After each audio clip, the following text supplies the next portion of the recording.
Hello guys, welcome to the Commerce Point. This is another video of the macroeconomics. Last video में macroeconomics का हमने second chapter start किया था जिसमें हमने कुछ कंसेप्ट ऑफ मैक्रोइकोनॉमिक्स देखे थे। आज उसी कंसेप्ट को हम आगे कंटिन्यू करेंगे। जो हमारे बाकी कंसेप्ट हैं आज हम उनको डिटेल में देखेंगे। लास्ट वीडियो में आपको मैंने करवाया था final goods, intermediate goods, inventory, depreciation, expected and unexpected obsolescence. ये हमारे कुछ कंसेप्ट थे। आज हम नेक्स्ट कंसेप्ट स्टार्ट करेंगे, स्टॉक एंड फ्लो। अब फर्स्ट ऑफ ऑल जब हम स्टॉक की बात करते हैं तो स्टॉक क्या होता है? Stock refers to the value of a variable, किसी भी वेरिएबल की जो वैल्यू है at a point of time, एक पर्टिकुलर पॉइंट ऑफ टाइम पर किसी भी वेरिएबल की जो वैल्यू होगी उसको हम कहते हैं स्टॉक। जैसे कि आपके अकाउंट में एक पर्टिकुलर डेट में कितनी एफडीज़ हैं या कितनी अमाउंट पड़ी है या कैपिटल है, तो वो हमारा स्टॉक हो जाता है। फॉर एग्ज़ाम्पल एफडी हो गई आपके बैंक अकाउंट में, हमारी वेल्थ कि एक पर्सन के पास कितनी वेल्थ है, उसकी कितनी कैपिटल उसने लगा रखी है बिजनेस में। हमारे गोडाउन में फार्मर्स जैसे देखते हैं कि हमारे गोडाउन में कितना राइस है स्टॉक में, पॉपुलेशन एक कंट्री की कितनी है, तो ये सारे हमारे स्टॉक हो जाते हैं। और जब हम बात करेंगे फ़्लो की, तो flow refers to the value of variable during the period of a time, कि एक during the period of time, एक पीरियड ऑफ टाइम में हमारे कितनी वैल्यू है वेरिएबल्स की। जैसे हम कहते हैं कि हमने बैंक्स में कितने डिपॉजिट करवाए या हमने बैंक से कितने विड्रॉ करवा लिए ड्यूरिंग द पीरियड, कि 1 मंथ में मैंने इतनी अपनी जो सैलरी है वो मैंने सेव करी है या इतनी मैंने विड्रॉ करवा ली, तो वो फ़्लो हो जाता है। जैसे कि हमारी इनकम है, हमारी इनकम जो सैलरी हमें मिल रही है वो हमारा फ़्लो है, वो चेंज होती रहती है। इंटरेस्ट ऑन कैपिटल है, इंटरेस्ट ऑन कैपिटल भी कुछ टाइम बीइंग के बाद हमें मिलती रहती है, रेगुलर मिलती रहती है। सेल ऑफ राइस है, number of birth and death है, कि एक कंट्री में कितनी नंबर ऑफ बर्थ और कितनी नंबर ऑफ डेथ है। जैसे हमने पॉपुलेशन की जब बात करी थी तो वो स्टॉक है, और कितने नंबर ऑफ बर्थ और डेथ हैं जिससे कि पॉपुलेशन में चेंजेस आते हैं, तो वो हमारा फ़्लो हो जाता है, राइट। तो स्टॉक क्या हुआ? Value of a variable eight a point of time, और फ्लो क्या हुआ? Value of variable during the period of time. First ये डिफरेंसेस आ जाता है। सेकंड हम कहते हैं कि स्टॉक जो है फ्लो को इम्पेक्ट करता है। जैसे जितना ज़्यादा आपके पास स्टॉक होगा, राइट, जैसे एक प्रोड्यूसर है वो जितना ज़्यादा स्टॉक रखेगा तो उतनी ही उसकी सेल ज़्यादा होगी, तो फ्लो ज़्यादा होगा। और जितना ज़्यादा फ्लो होगा उतना स्टॉक बढ़ेगा। जैसे किसी की सेल ज़्यादा होती है तो वो स्टॉक और ज़्यादा रखेगा, वो उसको पता है कि उसकी डिमांड ज़्यादा होगी गुड्स की, तो वो और ज़्यादा स्टॉक रखेगा। तो ये दोनों चीज़ें बहुत ज़्यादा एक दूसरे पर इम्पेक्ट डालती हैं, राइट। इसके बाद हम नेक्स्ट करेंगे sector of the economy. Macro point of view से हम लेके चलें तो इकोनॉमी के 4 सेक्टर होते हैं। First is house hold sector. House hold sector means consumer, जैसे हम लोग हैं, हम कुछ ना कुछ गुड्स एंड सर्विसेज की को कंज्यूम करते हैं, तो हम लोग हाउस होल्ड सेक्टर हुए। And we are the owner of the factor of production, कि हम प्रोड्यूसर्स को फैक्टर ऑफ प्रोडक्शन भी दे रहे हैं। अब फैक्टर ऑफ प्रोडक्शन क्या होता है? एक पर्सन को प्रोडक्शन करने के लिए लैंड भी चाहिए, लेबर भी चाहिए, कैपिटल भी चाहिए और एंटरप्रेन्योर स्किल भी चाहिए। तो ये चारों चीज़ें कौन उसको देता है? हाउस होल्ड सेक्टर देता है। तो हाउस होल्ड सेक्टर गुड्स को कंज्यूम करता है, गुड्स एंड सर्विसेज को, और वो owner of factor of production होता है। सेकंड हमारा सेक्टर आता है प्रोड्यूसर सेक्टर। अब प्रोड्यूसर सेक्टर क्या करेगा? प्रोड्यूसर सेक्टर यही जो फैक्टर ऑफ पेमेंट्स है वो परचेज करेगा हाउस होल्ड सेक्टर से, और किसके लिए परचेज करेगा? गुड्स और सर्विसेज को प्रोड्यूस करने के लिए। वही जो जैसे लैंड, लेबर, कैपिटल और एंटरप्रेन्योर स्किल चाहिए उसको गुड्स और सर्विसेज को प्रोड्यूस करने के लिए। उसके बाद थर्ड हमारा सेक्टर आता है गवर्नमेंट सेक्टर। अब गवर्नमेंट क्या करती है? गवर्नमेंट कंज्यूम भी करती है गुड्स एंड सर्विसेज की, जैसे डिफेंस गुड्स को परचेज करना या हमारी आर्मी के लिए डेली नीड्स की चीज़ों को कंज्यूम करना। तो गवर्नमेंट कंज्यूम करती है गुड्स को भी और सर्विसेज को भी, और वो एक कंट्री में लॉ एंड ऑर्डर मेंटेन करके रखती है, क्योंकि एक इकोनॉमी तभी बूस्ट करेगी, उस इकोनॉमी में लेवल ऑफ आउटपुट मीन्स हमारी प्रोडक्शन तभी ज़्यादा होगी जब लॉ एंड ऑर्डर मेंटेन रहेंगे। तो गवर्नमेंट ये सब कुछ करती है। गवर्नमेंट हमसे टैक्स भी लेती है, गवर्नमेंट हमें कुछ चीज़ों के ऊपर सब्सिडीज़ भी देती है। एक्सटर्नल सेक्टर, फोर्थ हमारा एक्सटर्नल सेक्टर है। इसमें वो सारी एक्टिविटीज़ आती हैं जिसमें हम इंपोर्ट और एक्सपोर्ट करते हैं गुड्स वगैरह की, राइट। तो ये 4 सेक्टर थे हमारे। अब हम नेक्स्ट लेके चलेंगे circular flow of the income. This is the most important topic of this chapter. Circular flow of income, कि हमारी इनकम का जो फ्लो है कैसे एक सर्कल में चलता रहता है। इससे पहले अगर हम लेके चले तो आप अपने डेली रूटीन में लेके चलोगे। आपने एक बिज़नेस स्टार्ट किया और आपने जो है एक फैक्ट्री लगाई शर्ट्स बनाने की। आपने लेट बी की प्रोडक्शन करी 10 लाख शर्ट्स की। अब वो 10 लाख जो शर्ट्स हैं, जब आपकी सेल होंगी तो वहाँ से इनकम जनरेट होगी। मीन्स जब हम किसी चीज़ की, किसी भी गुड्स की प्रोडक्शन करते हैं तो उससे हमारी इनकम जनरेट होती है। अब वो जो इनकम है वो लैंड के लिए हम रेंट देंगे, लेबर दे रहे हैं तो वेजेस देंगे, ऐसे ही इंटरेस्ट एंड प्रॉफिट, इस टर्म में इनकम जो है सब में डिवाइड हो जाती है।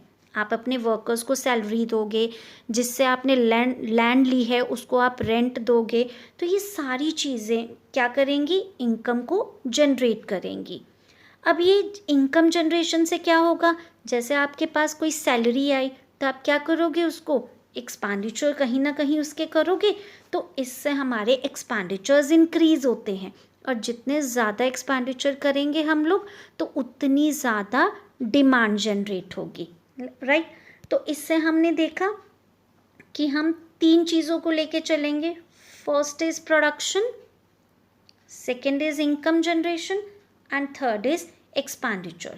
Then unending flow of the activities of production, income generation and the expenditure across the different sector of the economy. Different sector जितने भी हमने किए उनमें ये तीनों चीज़ों का जो unending flow होता है तो उसको हम कहते हैं सर्कुलर फ्लो। लेकिन आपने अपने +2 में सिर्फ हाउस होल्ड सेक्टर और प्रोड्यूसर सेक्टर को ही लेके चलना है। तो इन सारी एक्टिविटीज़ का अनएंडिंग फ्लो, तीनों एक्टिविटीज़ का unending flow he circular flow of income कहलाता है।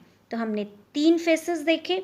First is production of goods and services, second is generation of income in terms of wages, rent, interest and profit, and third is कि ये income हम कहीं ना कहीं उससे expenditure करेंगे in terms of consumption and investment, चाहे हम अपने कंज्यूम करने के लिए एक्सपेंडिचर करें या हम मशीनरी परचेज कर लेते हैं फर्दर इन्वेस्टमेंट के लिए, राइट। तो ये हमारा सर्कुलर फ्लो ऑफ इनकम हो जाता है। अब सर्कुलर फ्लो ऑफ इनकम को हम इसी तरह से रिप्रेजेंट करेंगे, जिसमें हम लेके चलते हैं firstly production of goods and services, जिससे हमारी जनरेशन ऑफ इनकम होगी। इनकम के जनरेट होने से एक्सपेंडिचर्स हमारे इंक्रीज़ हो जाएंगे, और जितने ज़्यादा हम एक्सपेंडिचर करेंगे उतनी ज़्यादा गुड्स एंड सर्विसेज और ज़्यादा प्रोड्यूस्ड होंगी। तो एक तरह से एक जो कॉज है वो दूसरे का इफ़ेक्ट हो जाता है, राइट। तो इस तरह से आपने इसको सर्कुलर फ्लो को रिप्रेजेंट करना है।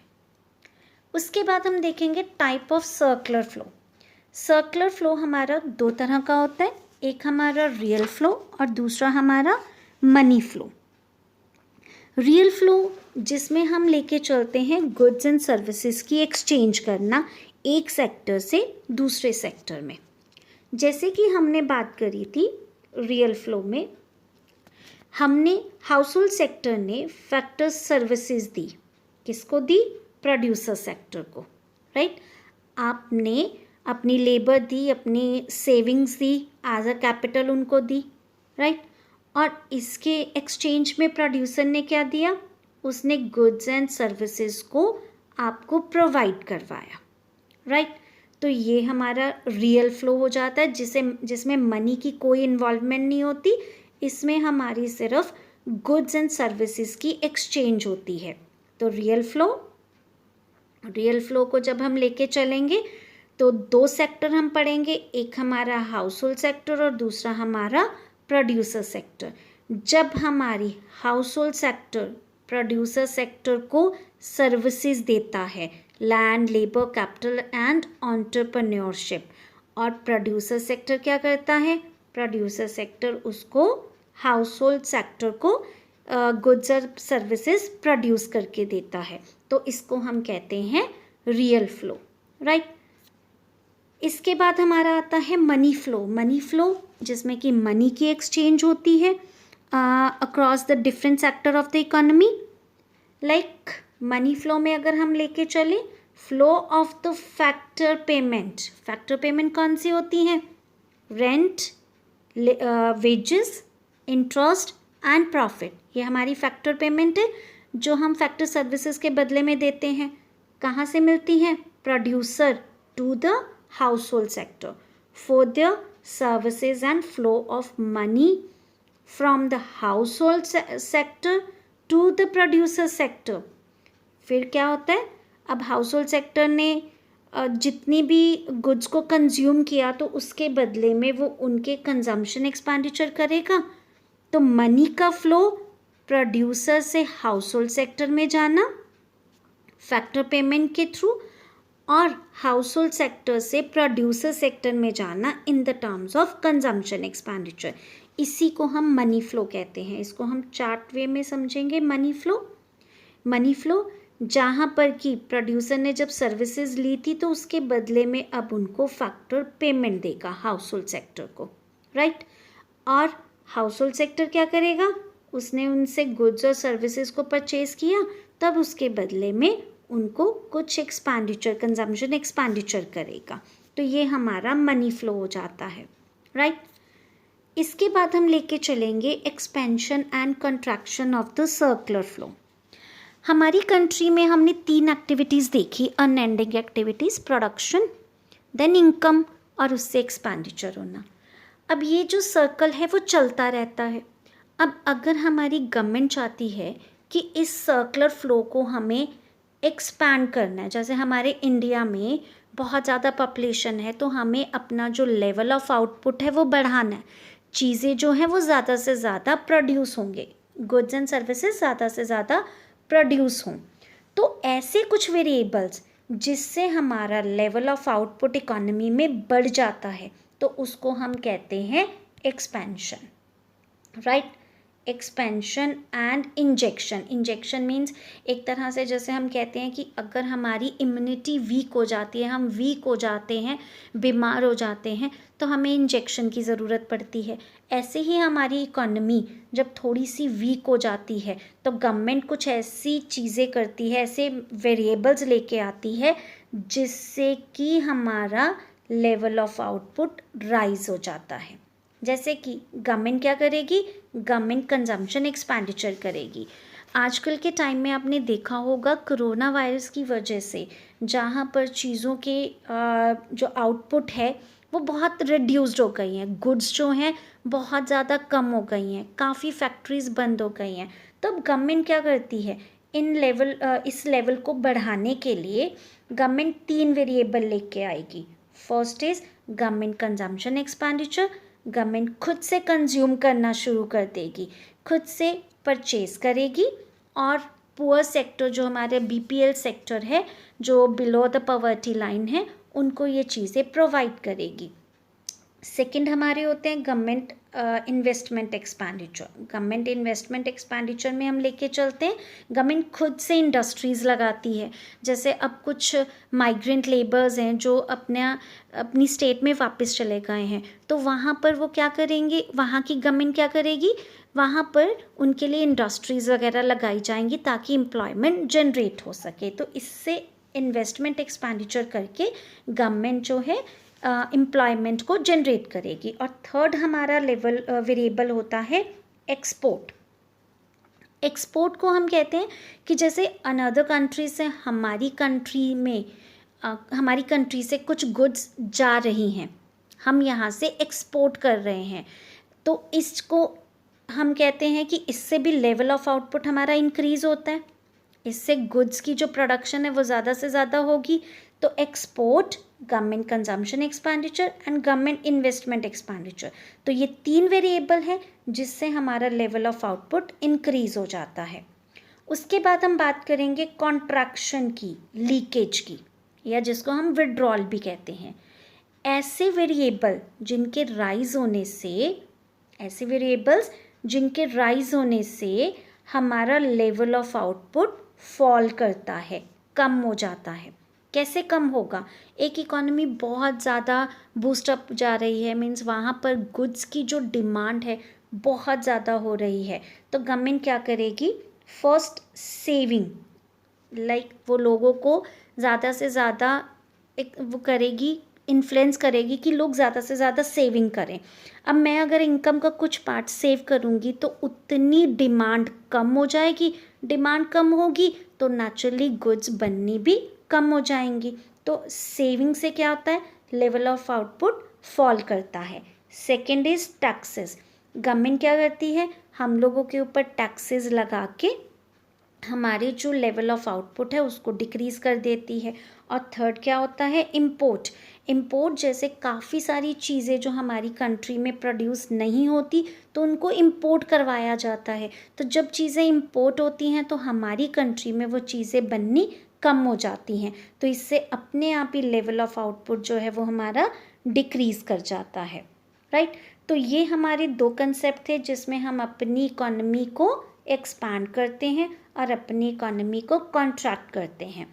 आई होप कि आपको ये सारी वीडियो क्लियर हो गई होगी, सारे कंसेप्ट क्लियर हो गए होंगे।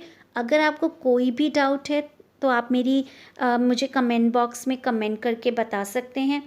Thanks for watching my video and please अगर आपको मेरी ये वीडियो अच्छी लगे then please like and subscribe it. Thank you so much.